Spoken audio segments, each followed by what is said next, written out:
All right, everybody, Brace here, coming at you with another real quick crypto market update. Now, it has been a volatile week. We saw some big swings to the upside to the start of the week, and we saw some big swings to the downside then to end the week.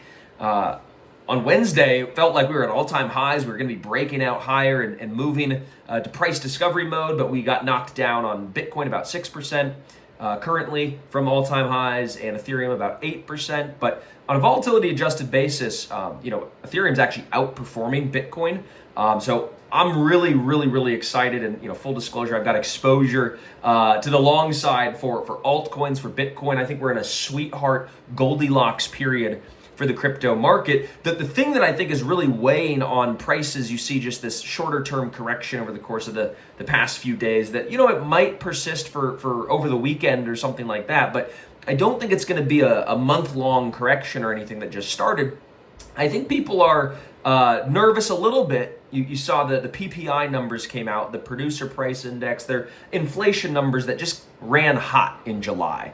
So July was both a hot month in temperature and in the inflation numbers. So people are thinking that if the inflation numbers stay high, the Fed will keep rates higher for longer and they won't cut in September, and that could weigh on price multiples and risk assets and liquidity sensitive assets like crypto. So we're hoping that the Fed still sees the need to cut interest rates despite some of this hot inflation data as they look into the labor market and other areas. And I think the market's also kind of front-running Jackson Hole, which is this upcoming week. I believe it's this upcoming week or maybe the week after. Jackson Hole is basically where the Federal Reserve gets together every year and they give a big speech on their plans. And so it reveals quite a bit to the market. It's not an official FOMC meeting, but it is something that you could say does hold a lot of weight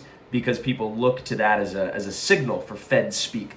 So the Fed drives the market. The trend is your friend, and the Fed tends to set the trend, so you can't ignore them. But we are what feels like still at the peak of the rate hike cycle, and once they start cutting is when I think is going to be a really good period for crypto and altcoins specifically. Ethereum is just doing so well right now. It's been so flippin' hot, and DeFi has been built on Ethereum, but right now what's really driving Ethereum isn't just the DeFi stuff.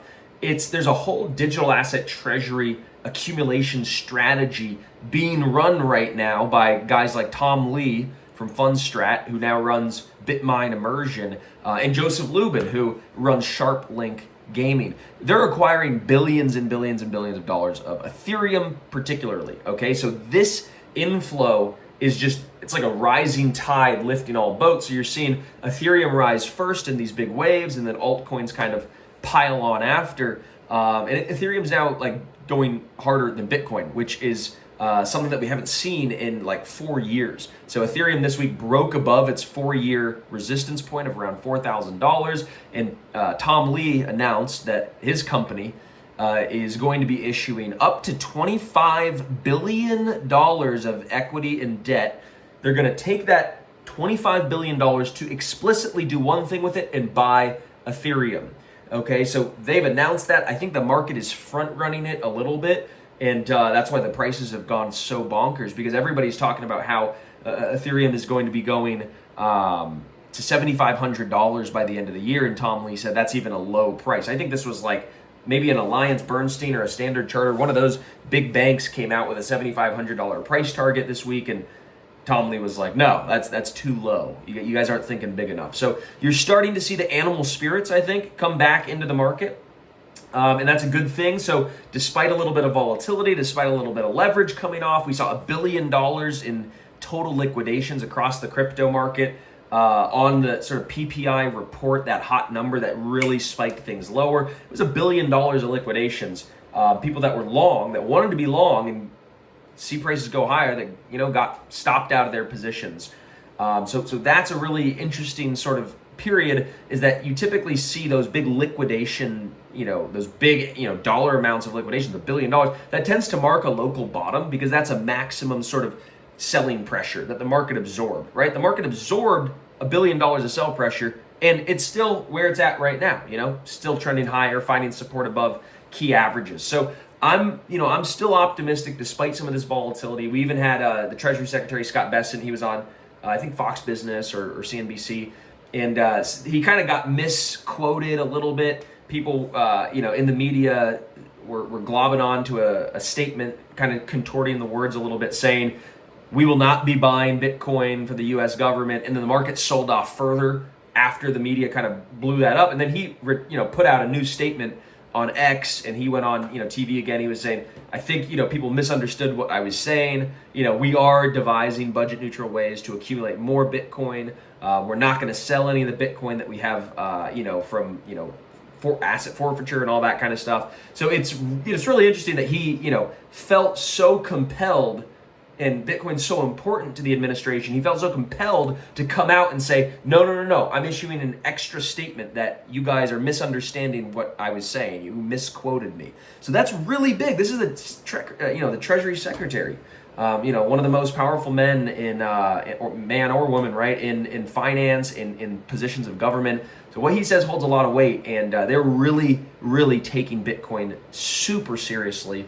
Not to mention the Project Crypto by the SEC just announced that they're coming out. The chairman was on CNBC, or was on Fox Business this morning, talking about the Project Crypto and how they're going to be bringing all capital markets on chain. So we just have like the institutional momentum, like I'm talking about, the political and the regulatory momentum.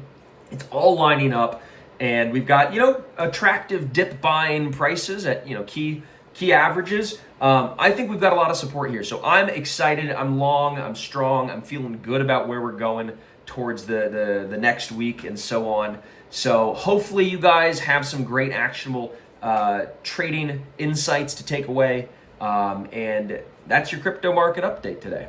And also real quick, if you don't already have access to a subscription service where you could get technical analysis, fundamental analysis, research reports, videos, live streams, and all sorts of education and actionable insights and alerts for the crypto market. If you don't have something like that, but you want that, then I've got a deal for you and some great news, because for $1, I'll give you a 1-week trial to Crypt Nation, okay? So you can click the button below, you can click the link.